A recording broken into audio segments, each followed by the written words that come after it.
Good evening, Iowa and the world. Welcome to the Doc and Lefty program, coming to you every 6:30 to 7:30 on Tuesday nights, broadcasting from webcast1live.com studios in beautiful downtown Des Moines. This is Lefty coming to you again, because apparently that's the name of the game is we're coming to people all the time, everywhere, and for every single reason under the sun. But with me, as always. That's right. It's like we're the Clay Matthews of talk radio. That's right. Everywhere on the field. Everywhere. Across the table, a long ways away, but close in my heart, Dr. Petrosh. Doc, what's up? Hey, not much. Just my weight, not my IQ. That's my favorite line. How you been? Things going well? Well, you know, I'm going to give you the complaint that I've been using all day today, because it is very... It's very apt. All right. It's very apt. So do I need to hit the timer and get you on the clock? No, not at all. Because all right, good. I started today in Des Moines, and then I went to your old hometown in Eno, Iowa, and then that's all right. Right. Did you stop by any of the restaurants down there? No, when did I have time? Because then I had to go to Knoxville and then come back to Des Moines. I'm sorry. Right. So I hit all three counties, all this morning before noon, and and I also have to get a adoption finalized by next Tuesday, the 23rd, which is the deadline for a juvenile appeal that I'm doing. And I got the adoption materials yesterday and started the petition 20 minutes for getting my car to come and do the show. And I realized that I had decided, because I'm a genius, to cram everything in right before Christmas next week. And it's only Tuesday, and I'm ready for a drink. Being an agnostic, I'm surprised you didn't burst into flame when you said the word Christmas. I'm just kind of startled by that. Oh, because I was if you couldn't see me off camera, I was backing away just in case. I see. Just in case. There aren't any holidays that you celebrate where you have doubts about the underlying tenets of those holidays. Well, no, I don't celebrate them. Kwanzaa is one of those I have an underlying doubts about the holiday. Is Kwanzaa the holiday of the same kind of thing as Christmas? Historically and traditionally? No. But, well, yeah, I guess. Have you ever celebrated a Passover supper? In fact, during the break, I'll tell you, one time, and it was awesome. So I've done it a couple of times, and it is awesome. It is awesome. So, there you go. Anyway, so you got any gigs lined up? You got one coming up this weekend, right? No.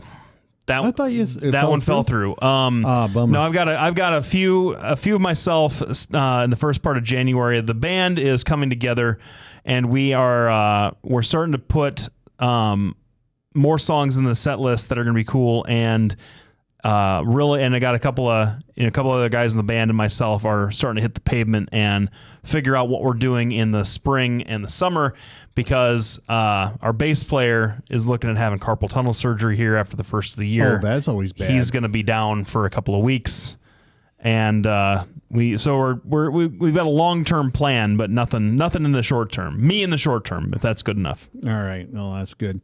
So anyway, well, we have not necessarily a fun-filled Christmas, or you know what?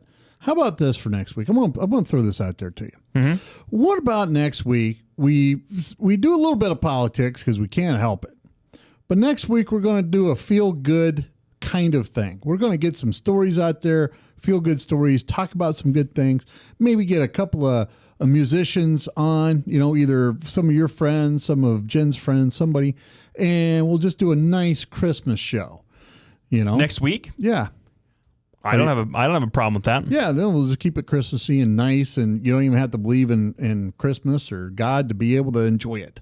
How's that? I believe in Christmas. It happens on December 25th. You believe in Christmas?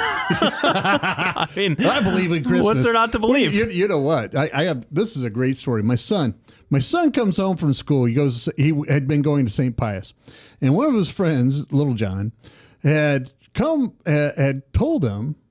He came home from St. Pius, and he's looking pretty dejected. And I said, well, what's going on today, buddy? Oh, well, I don't want to talk about it.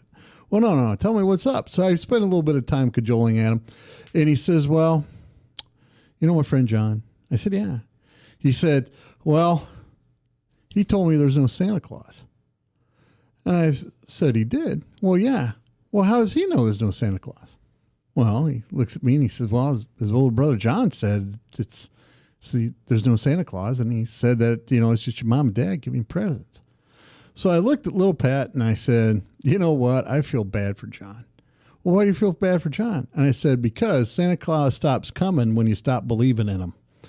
And so his eyes gets all wide, and they're the prettiest, bluest eyes you'll ever see. They're almost gray. And his eyes are all wide, and he goes, I believe, Daddy. I believe with all my heart. And to this day, if I ask him, are you ready for Christmas? He'll tell me, I still believe. That is the power of faith right there, and commercialism. So, that's my cute Christmas story for this week anyway. Do you have any cute Christmas stories? From before you went to the dark side? Well, I could tell you cute Christmas stories the last couple of years with my nephew hanging out and running around like a crazy person and breaking stuff and being funny. Yeah. Those are adorable. Oh, yeah, those are all fun. But I think probably one of my favorite Christmas stories is I don't even remember how old I was. We're at my dad's parents' place in Salem, South Dakota, and everybody was there. He's got a brother with no kids and two sisters, and the one sister's got 4 kids. The other sister's got, so there's 8 of us kids running around the house, and the adults are in the kitchen. I was probably 12, 13 years old, and my dad was doing something, and then all of a sudden just disappeared. And my dad is kind of like that. He's a talker, but he's also kind of a quiet dude that'll slip off and grab a book and kind of make himself invisible. And I noticed he was gone. Didn't think much of it. Went down, was playing pool with my cousin, and then the girl, all the little girls, my 5, 6 years old, started screaming Santa, because my dad had gotten a Santa suit, and this one, he was a pretty heavy guy, got a Santa suit and a wig, and was trying to sneak back into the house, but they saw him through the kitchen window. Oh man! With started screaming, "There's somebody in the yard! Oh my God, it's Santa!" And ran. Where's your sleigh? Where are the reindeer? And he came in because his cover was blown, in character. And I come up from downstairs because I'm thinking, Santa's here? Really? Really? Because you've always been a cynic and a skeptic. No, right? I don't remember I actually asked my folks when I stopped believing in Santa Claus when I was little, but they couldn't remember. And I think some kid at school, right. But I wasn't gonna say anything because my sister's 3 years younger than me, so I was saving it for her. Does she still believe in Santa Claus? My sister? Yeah. Oh no, she's worse than I am. Oh right. She believes in God more than you do, but she's worse at being a cynic than I am. Okay. Social work in Minneapolis will do that to you. Yes, it will. But yeah, so I came up and I knew it was him immediately just because you can recognize his voice, and the thought that I had was, yeah, wait a minute. How do they not know that that dad is gone? How are they not figuring this out? Man, they must be stupid. Yeah, I don't get. They saw him 20 minutes ago. He's gone now, and yeah. So that was. But them. The funny part for me is the little girl cousin screaming at the guy in the lawn, realizing it was Santa, and completely ruining the surprise for everybody. Oh, man. Yep. Well, I want to tell you about the last Christmas I spent with family, which was a few years ago. Now, all my 2 nephews and my son and I were all of legal drinking age. And so I was over at my brother Joe's, and we were playing this particular game called Zoom Schwartz, which if you're a rugger, you know what it is, and if you don't, I can't explain it. Anyway, we're playing this game. We're having some beers. My nephew comes down, who's underage. And I'm telling you, the third one, and he begs and he pleads, oh, can I have a beer? Please, can I have a beer? Uncle Pat, you're so cool. Can I have a beer? No, you're underage. Well, come on. Everybody drinks when they're underage. Listen, I can't do it. Finally, my nephew Tyler says, you know what? I'm his big brother. I want to take responsibility. Here you go. You can have a beer. And I kid you not, and this is like 2 a.m. No sooner than had Eric pop that top on that beer, who walks through the door but his mother. So we're all like, and she comes in and she goes, oh, what are you all doing? Not much. She sits down, she cracks open a beer, and I'm like, I got us taken away from Eric. That poor guy still didn't get to drink that night. Just like bad luck, dude. That's too bad. We're right up against the break. When we come back, we're going to start talking about the budget bill bickering that's going on, the posturing and everything else that's going on with it. What some people consider a gift from Ted Cruz to President Obama. And later in the show, we're going to be talking about the Senate torture bill release. We want to thank all of our sponsors, Petrosian Associates, Lubinas Law Firm, Halo Capital, Des Moines InterestRates.com. Des Moines Anesthesia, they have 2 offices, one here in Des Moines, one in Fort Dodge. You can get a hold of them at 515-574-6442. They do all kinds they assist on all kinds of surgeries, with the anesthesia. They also do a lot of pain management. So if you're having problems with pain, these people are pretty good to go to. In fact, I forget to say this, there's a new procedure they have that can actually replace the disc that you have in case you have a blown disc or disc slippage of some kind. Also, hit us up at the website. Lefty has a very... Now, I don't agree with what he says, but the way he wrote this article really is a whole lot of fun just to read. He's talking about the Ferguson protest and all that. It's a pretty interesting read. It's called Let's Talk About Sex, Baby. No, that's the other one. Oh. That's the religion one. Oh, that's the religion one. All right. Well, I take that one back then. So what one did you just read? I didn't pick the title, but I think it works. It's I just can't. Oh, that's right. That one's good too. So and there's a few more comments than normal after that one. Yeah, there is. So get out there, Doc and Lefty, check us out. I'll have a couple of new blogs up this week and next week. Don't forget to follow us on Facebook and Twitter. We'll be back right after this break. Petrosian Associates, how can I help you? Petrosian Associates will provide you with a friendly, caring, and confidential place to find help for mental health concerns. We are ready for your call. Our doctor, Dr. J. Patrick Petrosh, provides a full range of psychiatric services for children, adolescents, and adults in a forthright and informative manner while maintaining a casual, comfortable, and relaxed atmosphere. Whether you're 10, 25, 50, 80 years old and beyond, everyone needs to live within their means. I'm Tom Coates with Consumer Credit of America. For almost a quarter of a century, we've helped people of all ages learn to manage their personal finances to benefit them far into the future. When problems arise, we've got the experience you need to make those debt problems go away. Got financial problems? Call Consumer Credit of America. From the RE/MAX Real Estate Concept Studios, this is Webcast 1 Live. Hey, welcome back, everybody. Thanks for sticking around. So Pat, what do you want to... I mean, we got 2 pretty big bombshells in the last week. That one that was released last Tuesday, right after we got off the air. I mean, it had been released that day, but people really started pouring over it on Wednesday and Thursday. That's the torture report. Then the budget bill and the funding of the government at the end of this week knocked Ebola, Ferguson, and Eric Garner clean off the pages. Oh, yeah. I mean, Ebola's been... Apparently, we cured Ebola about back in October, right?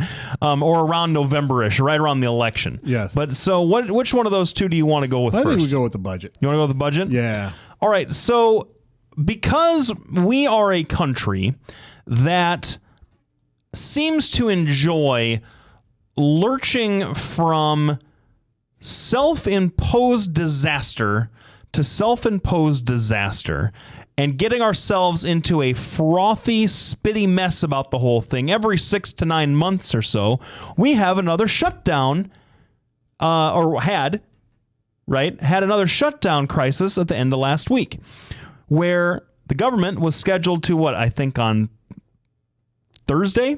Yes, on Thursday. Run out of money, technically shut down the way that it did this past summer. And the usual suspects back up on Capitol Hill saying this is a great idea. Ted Cruz, Mike Lee, all those guys who were the architects of the first shutdown that worked so well for the Republicans. The last time it didn't really. And back at it again. And this time the Democrats were saying, well, why don't we let him do it? We don't like the secret giveaway that they snuck into the bill.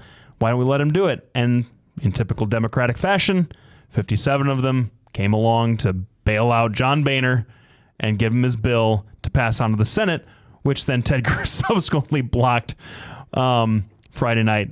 And I don't believe it's passed even as of today. Is that true? Did the Senate pass the bill? I don't think the Senate's passed the bill. I was looking at, now keep in mind my information is from about 3 o'clock. And at that time, I don't think they'd passed the bill. At least there was no reports that I could see. The House Republicans had passed the bill, and of course they pumped it up to the Senate, which is how these things work. But here's what the problem is. You have, and I have been a frequent complainer of John Boehner. I don't like him. I think he's a terrible leader because he's not approaching his base. We just got done sweeping the Democrats and the liberals from power, sweeping them. That was a pretty nasty thing that happened. The Senate passed it Sunday night. Sunday night? Yep. Well, then that just tells you how busy I am or how dumb I am. But anyway, the entire thing, they're still working out. Now, hold on. I'm just looking at an article. They're still hammering out details of what's going to do.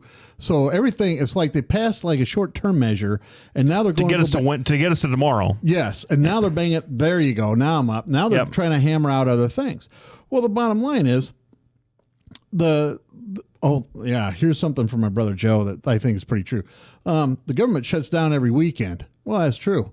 So what's an additional, couple of days? I'm eye rolling at you, Joe. Yes, there you go. Here, turn it back. Do the eye roll. There you go. Anyway.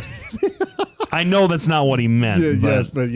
But anyway, here it is. John Boehner passes this thing just to keep us from shutting the government down. The reason that the Republicans are going along is they get tired of being blamed for every bad thing liberals do. And that's just simply being outplayed by the Democratic side, right? It's just we're getting outplayed. So here Boehner comes along and says, listen, we're going to pass this, and it's going to have all these funding perks. It's going to include an extra $1,000 a month just for our congressmen and senators be able to afford a car. You know what? I know how expensive a car that's $1,000 a month is. All right. I don't want to be paying for some congressman to have $1,000 a month car. They make $175,000 a year now. If they can't afford $1,000 a month car on their own, I don't know why we should be paying for it. But there's all kinds of pork in there like that, and they pass it with the additional bonus of they're kind of helping Obama out with this. Now, I just don't think that's going to go straightforward. And the truth is there's a lot of liberals, and you can speak to this, that are unhappy with how the budget bill's coming out. Well, it's the typical kind of thing. They threw their weakening of the Dodd-Frank legislation in there, and specifically the modification to the loan insurance stuff, so that some of these derivatives that got us into such the bad shape that they were in the first place can now once again be insured under FDIC, so that once again investment banks can capitalize the profit and socialize all the risk the way they were doing the last. I mean, this should have you riled up beyond belief, this extra bailout for the big banks. It does. It just and that's something that conservatives and liberals can agree on. Yeah. It's the Republicans that put it in there. Yes. And there's no equivocation there. Why? What? I cannot understand. Here's this. Well, actually, you know what? I'm going to stop. I'm going to take a breath, and I'm going to tell you exactly what I understand here. This is why we do this. This is why we lurch from thing to thing, why we can't pass any sort of real budget beyond these continuing resolutions to fund government operations. Because now, with the advent of 24-hour news and social media, these poison pills, these secret pork projects, all this stuff that go into these must-pass budget deals is aired in the public, putting immense pressure on the folks that propose them to then turn around and resist them like hypocrites. We're paralyzed. Well, the other thing is we're lurching. What we've actually done is we're using crisis after crisis to screw the little guy. That's exactly what's happening. I mean, there's all kinds of things in here that irritate me and make me sick to my stomach as a conservative Republican. You got money in there for health care and benefits for illegal aliens. You have money for, abortion. You have money for all kinds of things I don't stand for. And on the other side is you have spending bills from a liberal who goes, we don't want any of this. This isn't working. How come we don't come up with a balanced budget kind of thing? Well, and what makes very little sense, because in the broad picture, so there are things that you don't like, there are things that I don't like, and somewhere in the middle we're told and we're expected to accept this as a true premise. Well, then it just washes, right? As long as the Republicans are a little bit cranky and the Democrats are a little bit cranky, then we've reached a central compromise that's good for the country. No, because what you've done is you put in bad things for the country, objectively bad things. It's just that one side thinks they're not quite as bad as the other. Yes, absolutely. Now, we're going to be back right after this break. Thanks, everybody, for tuning in. When we get back, we're going to be talking about some of the particulars in the budget bill that neither one of us like. Thanks, everybody, for tuning in. We'll be back right after this break.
From the RE/MAX Real Estate Concept Studios, this is Webcast 1 Live.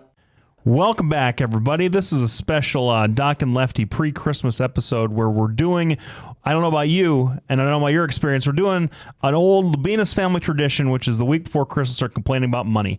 And we're complaining about money with respect to the budget bill that's going to be signed into law midnight on Wednesday. Well, hopefully prior to that, because that's, I guess, when the funding authority runs out on Wednesday. And we're complaining about it because there's a lot of dumb stuff in this bill. Doc, what do you got? Well, I'd like to start with you. What kind of dumb stuff irritates liberals? I'm looking at this report from Reuters, and this is a few days old at this point, but it's like the 14th, and what's today? The 16th, so a couple days old. But I mean, one of the things, initiatives prohibiting funding for the EPA to regulate lead content in ammunition and fishing tackle. That's a huge problem for people, and conservation folks, people like to hunt and fish, should really not like that.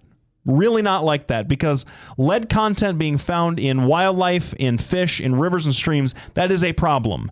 And it doesn't even say restricting it or banning it or anything, regulating it. Making, hey, how about we don't have as much lead, the things that kills stuff and makes people dumb, in fishing tackle and shot. Another thing that I see here is, stopping the transfer of release of Guantanamo detainees into the United States, something that's not really happening anyway. So thanks for that. Yeah, I mean, and on a conservative side, now I will tell you, there's a lot of lead out there. There's a lot of, when you go out hunting, when you shoot at a bird with lead shot, you're shooting out 150 little BBs. Yep. And even though that doesn't sound like a lot, you multiply that by 1,000 hunters in an area. Yeah. You got a lot of lead in the ground. And it's so, we've known about how dangerous it is for so long. And we could discuss this more on our dove hunting lead bird shot podcast that airs Wednesdays on webcast1live.com. But anyway, we without getting into the weeds about that specific portion of it, scaling back on funding for that specific thing, that means that there's some Republican congressperson from a district where maybe the ammunition manufacturer is giving him a little bit of money, or the hunters are really mad at him because. I don't know if you hunt. I don't hunt. Here's what I'll say. I don't hunt. Let's go onto this rabbit hole for a second. I don't hunt. I don't know anything about it. All I know, I shoot guns. I get targets and stuff every once in a while, and it's fun for me. You don't need lead to do that. So, but what is the advantage of having lead shot? It's really cheap. That's what it is. Yeah, it's cheap. And that's the truth. If you can go out and you can buy lead bullets, and if you buy a lead shot, you're talking, for a box of 20, I think the last time I bought them, they were $25 for a box, or $20 bucks for a box of 25. But still shot, you're looking at $35. And if you're going to go out and you practice and you're going to go skeet, I mean, if you're burning through, 30 boxes a month, which is, common among skeet shooters, you're talking $350, $400 in additional costs. So let me add. But part of this is once people have to go with steel, that impacts a lot of other things. Suddenly, steel becomes more expensive. They're not going to make, because there's only a limited amount of steel that we can produce in the world. So costs go up for a hobby, and I'm not saying that derisively. It's a hobby that people enjoy, they like to do, and they want to be able to do it. I mean, it just as in comparison, I play harmonica, and harmonica shelf life varies on how much I play it, and eventually I have to replace them. When I first started playing when I was 12 years old, the kind of harmonicas that I have gone from, in the last 20 years, from $15 a pop to over 40. And sometimes you have to pay more. That's just kind of how it goes. But that's a classic Doc and Lefty tangent that we didn't mean to go on because we're talking about the budget bill. But lead, it's one of those things that just riles up environmentalists. Didn't need to be in the budget bill. Yes, and the bottom line is I agree, shouldn't be in a budget bill. One of the things that really irritates me about this, here's Boehner and the Republicans in general promising that once we get control of things, we're going to be much more transparent. We're going to be more careful with the money. We're going to do a detailed budget or department by department overview of the budget to make sure, basically auditing, making sure we can say where we can, and this is what they do. It's 1,100 pages. 1,100. There's no way anybody out there has read the bill. It's another giant Obamacare type situation, except we did it. Our leadership in the Republican Party, and that's why I've said over and over, these people need to go. You talk to any conservative host. You talk to any not true, I'm not saying that. You talk to any conservative, that's the first thing they'll tell you. These guys are they're just as bad as the Democrats. 1,100 pages. They got 15 million in there to help resettle illegal immigrants into better communities. What are we doing funding that? We have all kinds of other things in here. And on top of this, nobody knew until they passed it. Nancy Pelosi, John Boehner, it doesn't matter. You had to pass the bill before you knew what was in it. It's just awful. They have money in here for increased abortion services.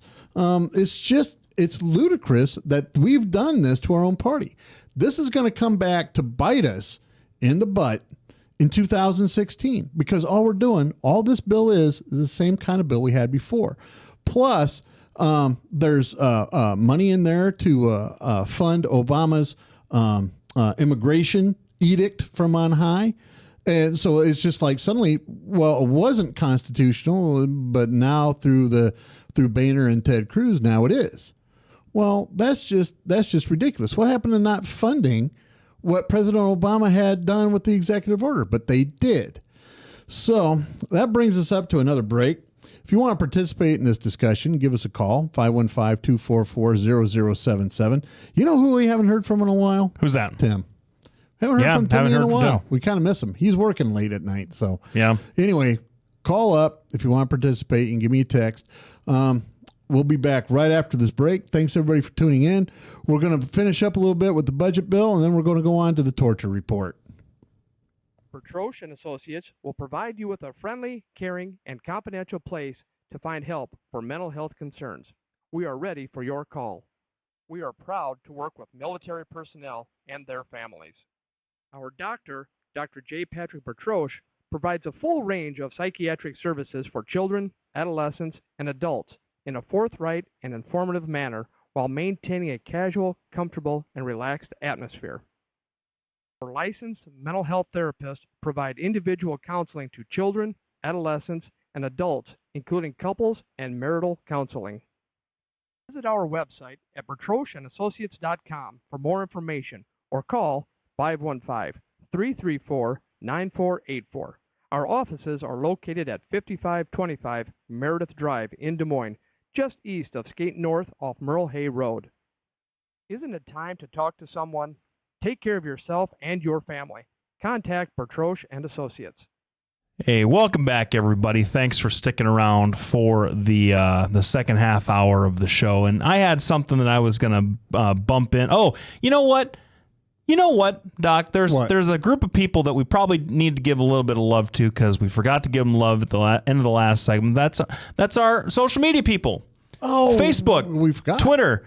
Not the companies themselves, but the people that are part of those organizations that help get their concerns and their ideas and their thoughts about what we're doing and the yays and the nays and everything that comes together into this lovely little stew that we call the Doc N Lefty program. We certainly do appreciate all the contributions that the folks that are out there listening have made, folks that have commented on things on the website, on Facebook, anybody that's retweeted anything that we've sent out there. We really appreciate everything and hope that you keep doing it into the new year because we're hoping that the show keeps building and growing and becoming more and more an indispensable part of your online life.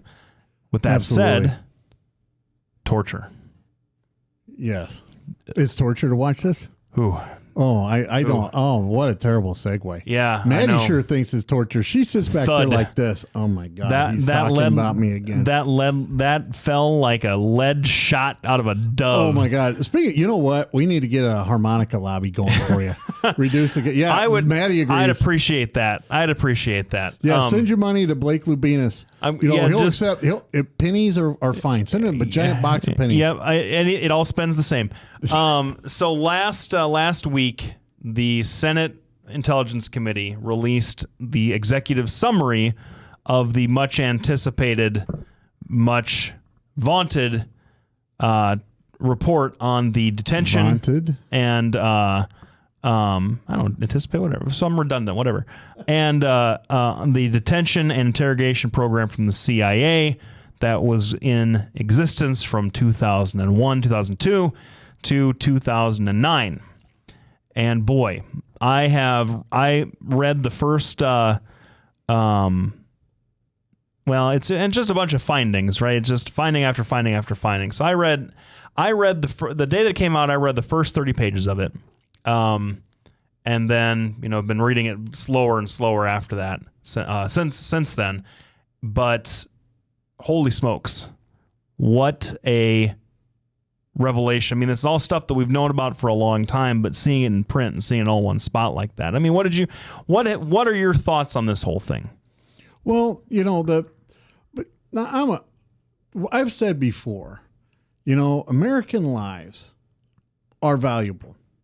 And I've said before, and I'll say it again, a single American life or a million lives of terrorists are not worth a single American life. I've said that. And the thing is when we grab these terrorists, these people are terrorists. I don't have a problem with what they did. And in fact, I was reading an NBC poll this afternoon, interestingly enough, that showed the majority of Americans don't have a problem with the harsh interrogation tactics, even after they've been described to the person. So I thought that was a pretty interesting poll. And the report itself, which is what we're going to talk about here, the report itself, I think, is flawed. From what I've understood, and keep in mind, I haven't read the report. I haven't been able to find it to download it. But what I've read has said that the former directors of the CIA weren't even consulted. And that includes Leon Panetta, a long-time Democratic operative. And he came out with a bunch of other former directors and said that this report is incomplete, and these measures saved American lives. Not only did they save American lives, they gathered our intelligence, helped us gather intelligence, and helped us form a basis for which we would formulate a plan and move forward, which at this point has been fairly successful. Well, they say that, but the report says none of that's true. But it's delivered from the Senate Democratic. It's delivered from the Democratic and this Senate. essentially you make that point, because here are the two sides of this, right? And I want you to maybe lay out what you think the competing interests are. Okay. The White House didn't want this summary released. They delayed it and fought with until after the election. Feinstein, because it was ready before the election. It's been ready for a while. Yeah, a long time. He argued with Feinstein about it for months. Obama did, personally.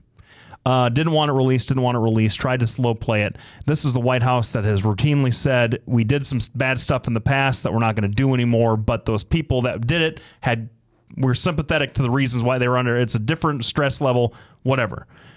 Has been an apologist for that program. So the White House, it's interesting to see what their interests are. But you have the Senate committee that has this report that they say is the exhaustive effort to describe what happened in this program. And then on the other side, you have the folks that participated in the program who are being accused of some really awful things. Rectal rehydration, keeping people in coffin-like boxes for days at a time with no human contact. Loud music, keeping somebody awake for 180 straight hours. Like some stuff that really, like the rectal, that was what stood out to me when I got to that point. I read that paragraph twice when I first got to it, because that was a pretty I don't know. It stood out. Let's just say that. So what's the interest in the Senate report? I mean, are you saying that they just made it all up? That they just created it out of whole cloth? Because when people are accused of things, we know that they will say, if it's bad enough, oftentimes will say things to get away from being accused of that thing. I feel like the interests are misaligned here. So, I mean, what would the benefit be to the Democrats to make something like this up about an administration they're not going to prosecute, that's not been in power for the last 6 years, and after the elections where they just got stomped by the Republican Party, as opposed to the other side that is being accused of torture and possible war crimes? Well, the thing is I'm not saying what they're saying in there is untrue. I believe a lot of what happened in there is untrue. My point is one, I don't think it's a complete picture what went on. Two, they keep talking in this report. They keep talking about how they were never informed. Well, they were informed. They're informed all the time.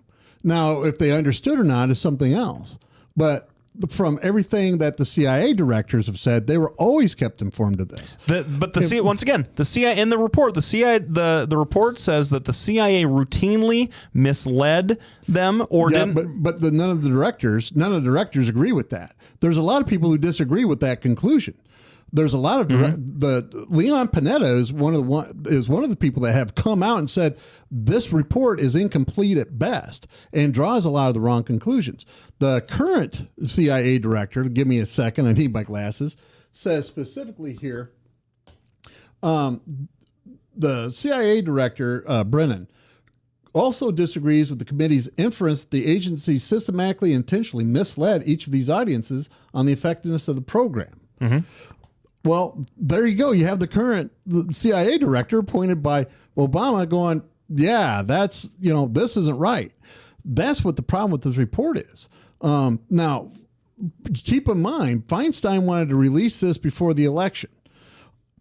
I think Obama, being the smart politician he is, said that isn't going to be an issue we can win on. I believe the reason she released it now is because this is their last chance before they lose control of the Senate. Well, of course, that's the reason. But so it's just more political pandering. All of this is to suggest that the stuff in the report is factually untrue. And there's not been one single person except for Dick Cheney who, we can have an argument about Dick Cheney if you want to, but I don't think you want to. Not today. Has no credibility on this anymore at all. Has no, and I would take his credibility on anything related to foreign policy, torture, or anything that happened in that administration with about as big of a salt block as I could find it. Well. Anyway, he's the one. He's the most vociferous person saying it's. I think he said full of crap. Yeah, that's your legacy, man. All the people that are out against it, pushing back, have a vested interest in it being false. I don't see that competing and contrasting interest on the Senate on the report side. That's what I'm saying. Well, all right. So we're gonna come back to this right after this break. We want to thank all our sponsors: Bertrosian Associates, Lubinas Law Firm, Halo Capital at DesMoinesInterestsRates.com, Des Moines Anesthesia PC, 515-574-6442. They do a lot of pain management as well. Follow us on Doc and Lefty on Facebook and at Twitter, and also on docandlefty.com. We'll be back right after this break. From the RE/MAX Real Estate Concept Studios, this is Webcast One Live. Get away from us, you mean old credit card. We don't have any more money. We're in trouble now. Save us! Help! Somebody save us! Somebody help! Help! Save us!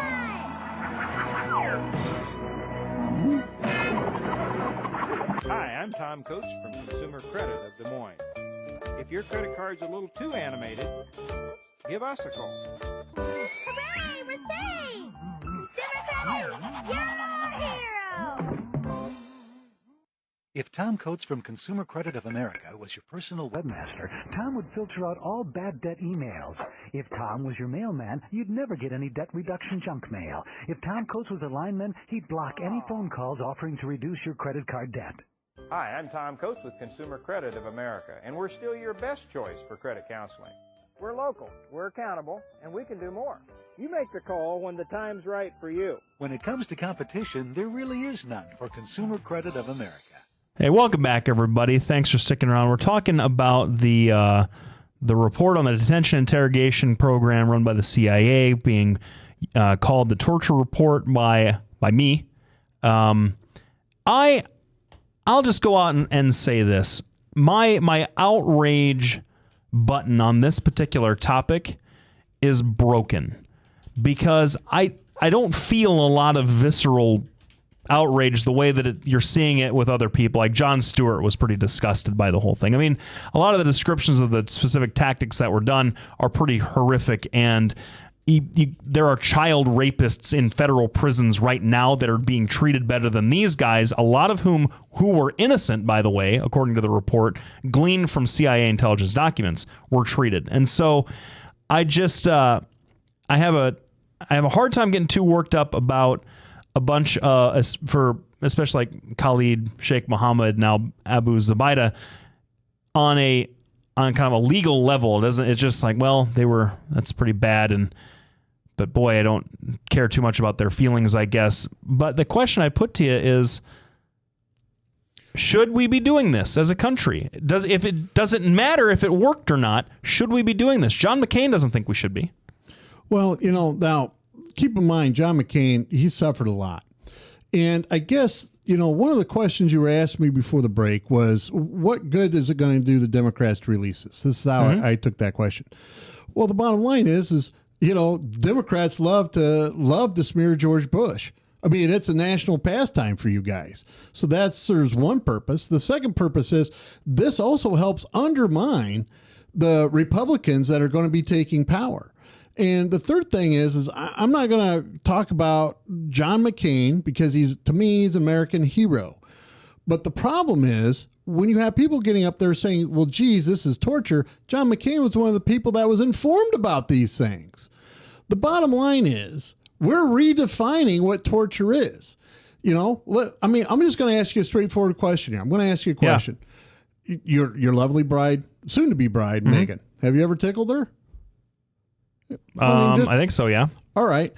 According to what we know and how we define it today, tickling is abuse. All right. So you're guilty of abusing your spousal unit at this point. You know what? 10 years ago, it wouldn't have been an issue, but we have redefined it. The problem is we're now redefining what we had said was okay before, and now these people are like, oh, well, now we're backing off. Waterboarding has been considered torture since World War II, bud. So what's your point? Well, hold on. Well, but when we were first asked to clarify, is this torture or not, it was said, no, it's not torture. Rectal hydration sounds like torture. Yes, but the bottom line is one, I wasn't aware that waterboarding had been considered torture since World War II. We prosecuted German and Japanese prisoners of war for doing that to our soldiers after World War II. Well, it's in the Army Field Manual. They had prosecuted him for a lot of other things, including that, but that doesn't establish that as it's torture. In the Geneva Conventions. That's torture that we signed. That waterboarding is torture? Yes. Well, I'm just going to have to disagree with you because I've read through the Geneva Conventions and nowhere in there does it say waterboarding. The other thing is you asked me, geez, is this a country we want to be? No, that's not what I asked you. What did you ask? I said, regardless of its effectiveness, should America be doing stuff like this? We've already seen Russia and China come out and say, you have no moral authority to tell anybody what to do anymore. So, I know that you're concerned about what other countries think of us because you complain about it all the time. And you throw it in my face that, oh, man, the Iranians think we're weak now as a big problem. So if China and Russia are now saying that they have the moral high ground, which of course they don't, but they think that now because of this, is torture something America should be doing? Because of the release of our intelligence, of how we gathered it, is always. Democrats do this all the time. Release the methods that we use to gather intelligence. Oh, so as long as it's secret, it's okay. It's a bad world we live in. It's a bad world. This is what was effective. This protected American lives. And if you're asking me, geez, should we do this according in to the order to protect report, American lives? Yes, we should. Don't obfuscate. According to the report, it didn't. But everybody else disagrees. No, the people that tortured disagree. Not everybody else. Let's be very clear. No, CIA. No. That is a complete disingenuity. No, it's not. Yes, it is. Not everybody else, except for those who did it, agree. There's a lot of people who disagree. Who? Who? Tell me who. Tell me who. They did this for 5 years. All the ex-CIA directors, right? All of them, including Leon Panetta. All right? Involved in the agency under investigation. 5 years, CIA reports from their own mouths and documents CIA generated, and they come up with these conclusions. Well, the bottom line is they have every means to come up with this conclusion. Where were they? Why so were you're they saying it's a protesting lie 10 years ago? Yes. You're saying it's a lie. You're saying that Dianne Feinstein's committee lied in this report. I'm saying that it's not complete. I'm saying there's a lot of things that they left out, and I'm saying that they're drawing a lot of conclusions that may not be accurate.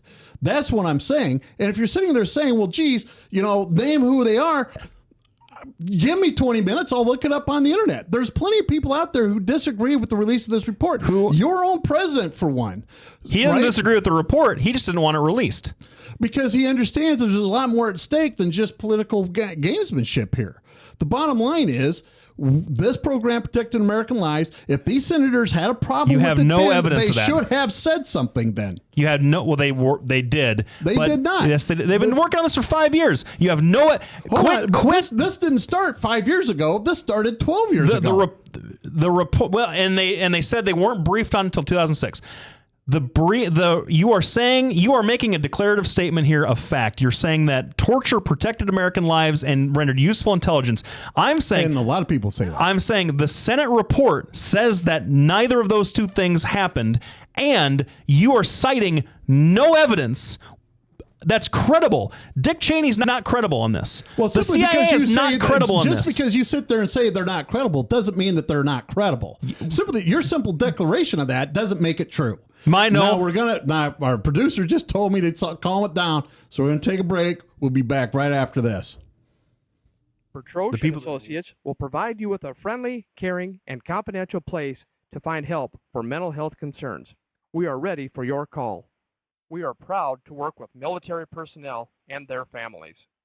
Our doctor, Dr. J. Patrick Petrosh, provides a full range of psychiatric services for children, adolescents, and adults in a forthright and informative manner while maintaining a casual, comfortable, and relaxed atmosphere.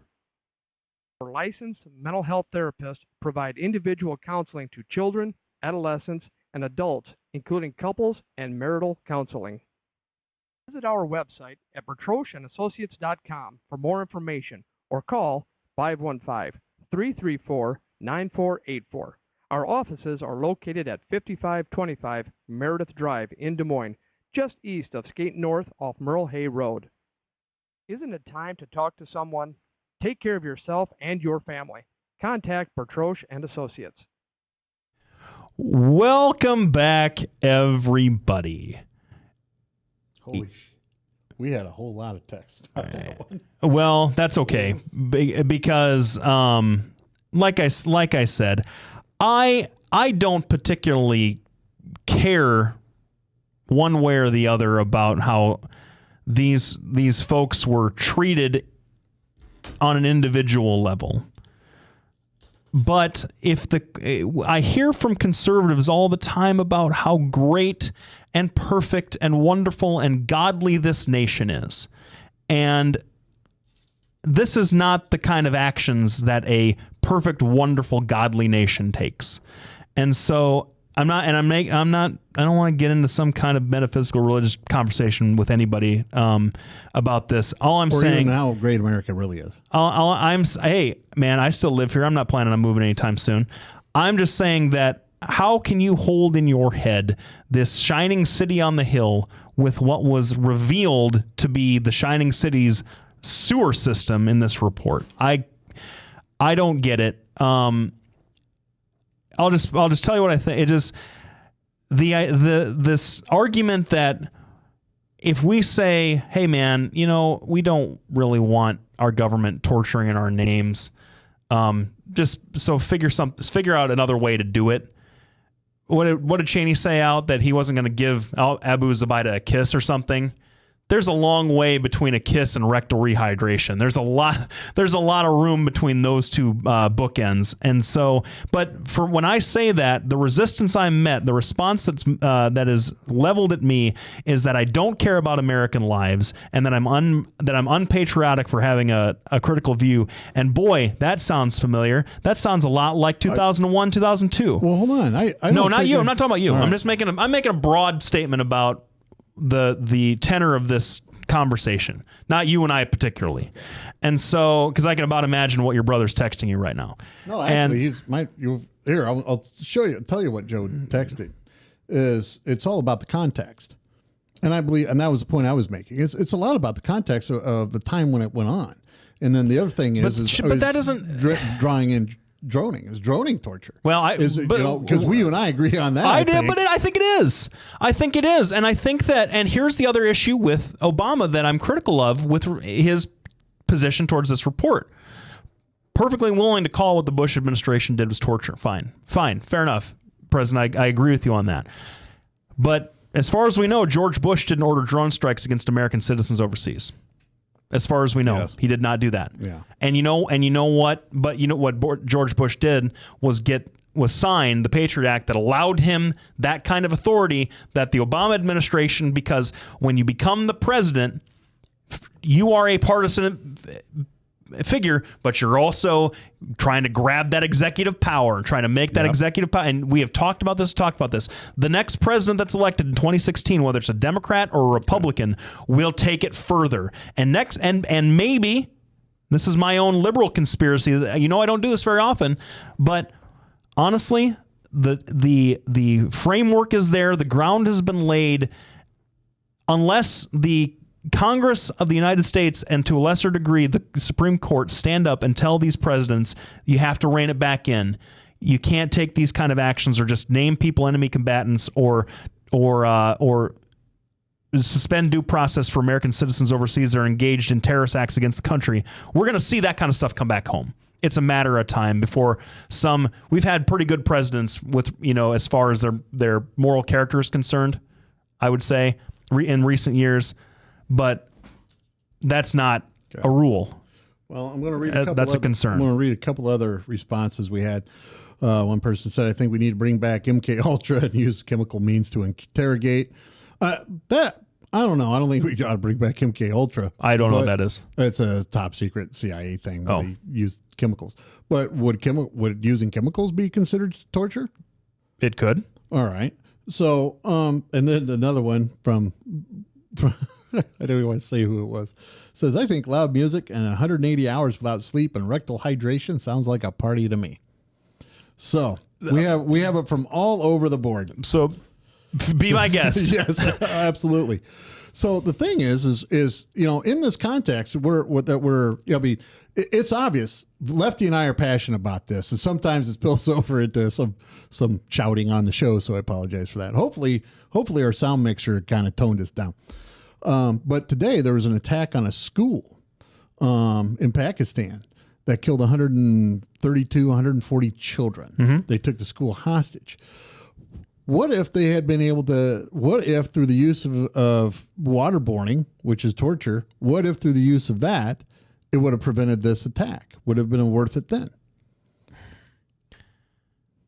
I don't know. That's a utilitarian that's a hypothetical trap. It is a hypothetical trap, but that's exactly the same kind of thing that the CIA faces. Except that it faces it every day. But see, you are setting up this condition that is almost certain never to ever be possible.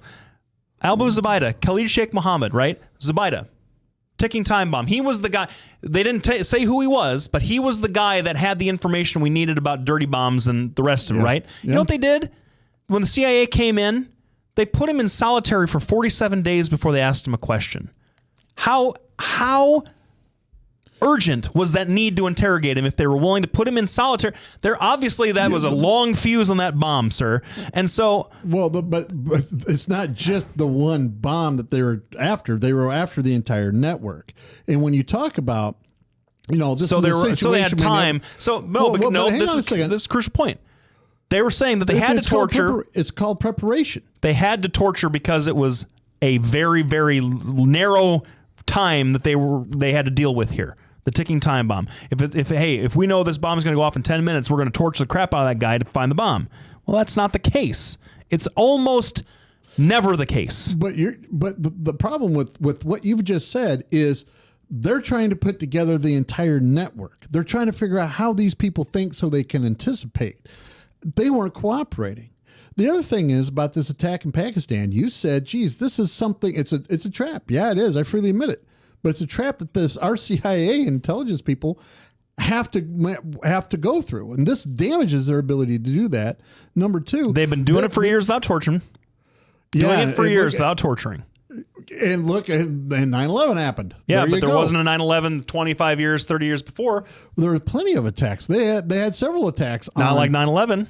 Not like 9/11, but it was all built up. If we had these interrogation techniques before that, maybe we could have prevented 9/11. That's a terrible thing to say, and it's not true, and you know that's not true. But you don't know it's not true. But see, that's the whole point. That's the whole point. You're right. We agree. We don't know.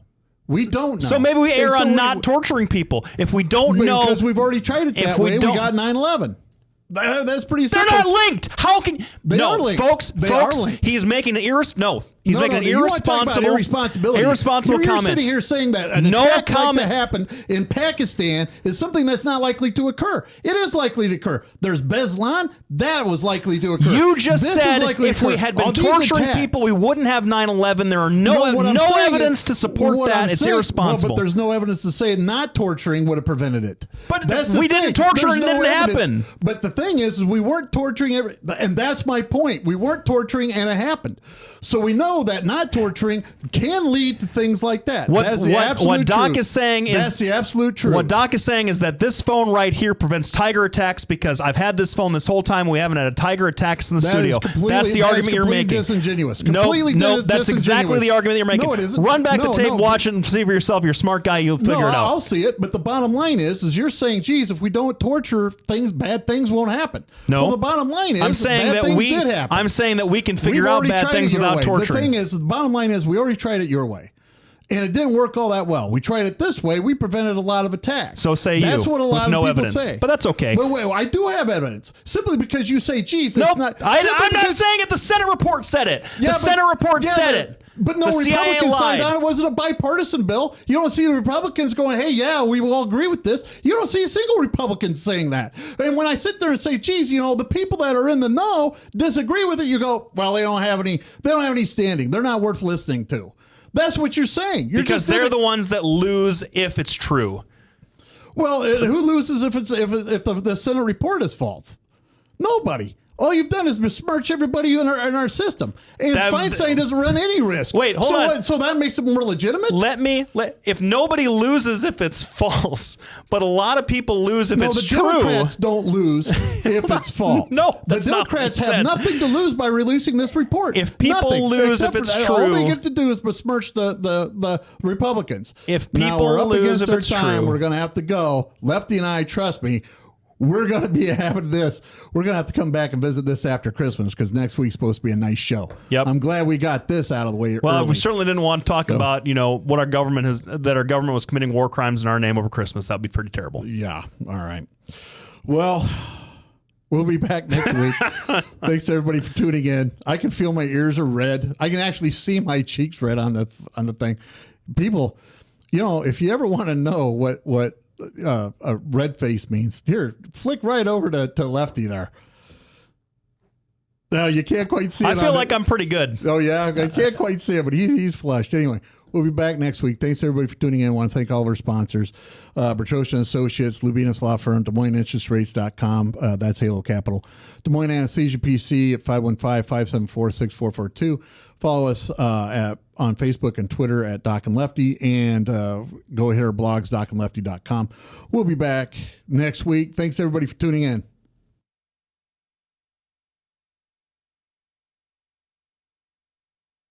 Hi, I'm Representative Tom Shaw, and I love these guys. Both of them. Love these guys. Get over here. Love both of them.